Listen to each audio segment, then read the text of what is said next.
Strawberry picking കഴിഞ്ഞ് ഞങ്ങൾ നേരെ പോയത് വുഡ്ലാൻഡ് വാക്ക് വേയിലേക്കാണ്. ഇതാണ് the village at Wheelocksley woodland walk way. Strawberry പിക്കിങ്ങിന് വേണ്ടി ഇവിടെ വരികയാണെങ്കിൽ നിങ്ങൾ മസ്റ്റ് ആയിട്ടും ട്രൈ ചെയ്യേണ്ട ഒന്നാണ് വുഡ്ലാൻഡ് വാക്ക് വേ. ഏത് പ്രായത്തിലുള്ളവർക്കാണെങ്കിലും വളരെ ഈസിയായി എക്സ്പീരിയൻസ് ചെയ്യാൻ പറ്റുന്ന ഒരു പ്ലേസ് ആണിത്. ഈ വാക്ക് വേയുടെ പല ഭാഗങ്ങളിലായി ഫെയറി തീമുകൾ ഉൾപ്പെടുത്തിയിരിക്കുന്നത് കുട്ടികളെ വളരെയധികം ആകർഷിക്കുന്ന ഒന്ന് തന്നെയാണ്. അതുപോലെ തന്നെ അനിമൽസിനെയും പെറ്റ്സിനെയും ഒക്കെ വളരെ അടുത്ത് കാണാനുള്ള അവസരവും നമുക്ക് ഇവിടെയുണ്ട്. ഇതുപോലെ നല്ല കുഞ്ഞൻ മലയാടുകളെയും ചെമ്പരിയാടുകളെയൊക്കെ കാണുമ്പോൾ ഇതുപോലെ ഒന്ന് രണ്ടെണ്ണത്തിന് വീട്ടിൽ വളർത്തിയാലോ എന്നവരെ ആലോചിക്കാറുണ്ട്. ഈ ഒരു തൊഴുത്തിൽ രണ്ട് കുഞ്ഞൻ മലയാടുകളും ഒരു പോണിക്കുതിരയും മാത്രമേ ഉണ്ടായിരുന്നുള്ളൂ കേട്ടോ. ഞാനും ലീയപ്പനും മമ്മിയും അതിനെ മാറി മാറി തൊട്ട് കുറച്ച് തമാശകളൊക്കെ പറഞ്ഞ് അവിടെ കുറച്ച് സമയം ചെലവഴിച്ചു. അതിനുശേഷം മമ്മിയും ലീയപ്പനും വോൾഗാച്ചിയും തൊട്ടടുത്തുള്ള ചെമ്പരിയാടിന്റെ അടുത്തേക്ക് പോയിട്ടോ. ഞാനാണ് അവസാനമായി പുറത്തേക്ക് ഇറങ്ങിയത്. ആ സമയം തൊട്ടടുത്ത് തന്നെ വേറൊരു കുഞ്ഞും കൃഷിയും കൂടി കണ്ടു. ഇതെന്താണെന്ന് മനസ്സിലാവും. ഇതാണ് നമ്മുടെ റാസ്ബെറി. ഇതിൽ നിന്ന് ഒരെണ്ണം പറിച്ചെടുത്ത് അതിന്റെ ടേസ്റ്റ് നോക്കിയിട്ടോ. ചവർപ്പും മധുരവും നിറഞ്ഞതായിരുന്നു അതിന്റെ രുചി. അവിടുന്ന് ഞാൻ നേരെ പോയത് നമ്മുടെ ചെമ്പരിയാടിനെ കാണാനാണ്. ലീയപ്പനും ഓൾറെഡി അതിനെ തൊട്ട് തലോടി നിൽക്കുന്നുണ്ടായിരുന്നു കേട്ടോ. അങ്ങനെ ഞാനും ഒന്ന് തൊട്ട് തലോടി നോക്കി. അതിന്റെ രോമങ്ങളൊക്കെ ഓൾറെഡി ട്രിം ചെയ്തെടുത്തിട്ടുണ്ടായിരുന്നു. ഞങ്ങൾ ഈ തൊട്ട് തലോടി നോക്കി ഈ ആടും ഇഷ്ടപ്പെടുന്നുണ്ടായിരുന്നു കേട്ടോ. അതിങ്ങനെ അനങ്ങാതെ നിന്ന് വരുമായിരുന്നു. ഞങ്ങൾ ട്രാവൽ ചെയ്യുന്ന സമയത്ത് ചെമ്പരിയാടുകളെ കൂട്ടമായി കാണാറുണ്ടെങ്കിലും ഞങ്ങൾ എല്ലാവരും ആദ്യമായിട്ടാണ് ഒരു ചെമ്പരിയാടിന്റെ അടുത്ത് നിൽക്കുന്നതും തൊട്ട് തലോടുന്നതുമെല്ലാം. അതിനുശേഷം ഞങ്ങൾ വുഡ്ലാൻഡ് വാക്ക് വേയിലൂടെ നടന്നു തുടങ്ങി കേട്ടോ. ഇവിടെ കാണുന്ന ഈ കുഞ്ഞനരുവിയും ഈ കാട്ടുപാത പോലുള്ള ഈ വഴിയിലൂടെ നടക്കുമ്പോൾ എന്താ പറയാ, നമുക്ക് മനസ്സിനൊക്കെ വളരെയധികം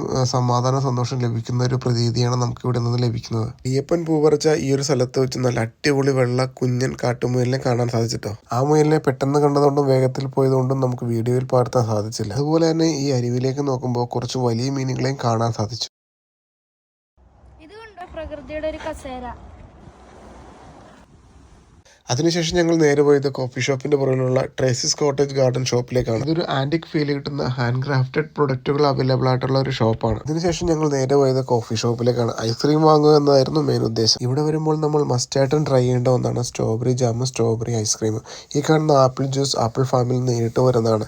പക്ഷെ നമ്മൾ എന്തെങ്കിലും ആപ്പിൾ ഫാമിൽ പോവുകയാണെങ്കിൽ അവിടെ നിന്ന് വാങ്ങിക്കുവാണെങ്കിൽ നമ്മൾ കുറച്ചും കൂടി റേറ്റ് അഡ്ജസ്റ്റ് ചെയ്ത് കിട്ടും. സ്ട്രോബെറി ഐസ്ക്രീം തീർന്നതുകൊണ്ട് ഞങ്ങൾ വാങ്ങിയത് വാനില ഐസ്ക്രീമാണ്. എന്നാൽ നിങ്ങൾ മസ്റ്റായിട്ടും ട്രൈ ചെയ്യേണ്ട ഒന്നാണ് സ്ട്രോബെറി ഐസ്ക്രീം. ഇത്രയൊക്കെയാണ് ഇവിടുത്തെ വിശേഷങ്ങൾ. ഇനി ഞങ്ങൾ നേരെ പോകുന്നത് ഇവിടെ തൊട്ടടുത്തുള്ള ഒരു അടിപൊളി ബീച്ചിലേക്കാണ്. ആ ബീച്ചിന്റെ പേരാണ് കൊറാക്കോള ബീച്ച്. ഞങ്ങൾ ലഞ്ചിനായി കൊണ്ടുവന്ന പൊതിച്ചോറ് അവിടെ പോയിരുന്ന് കഴിക്കാനാണ് ഞങ്ങളുടെ പ്ലാൻ. അപ്പോൾ എന്തായാലും അവിടുത്തെ വിശേഷങ്ങളുമായി വീണ്ടും കാണുന്നവരെ ഗുഡ് ബൈ.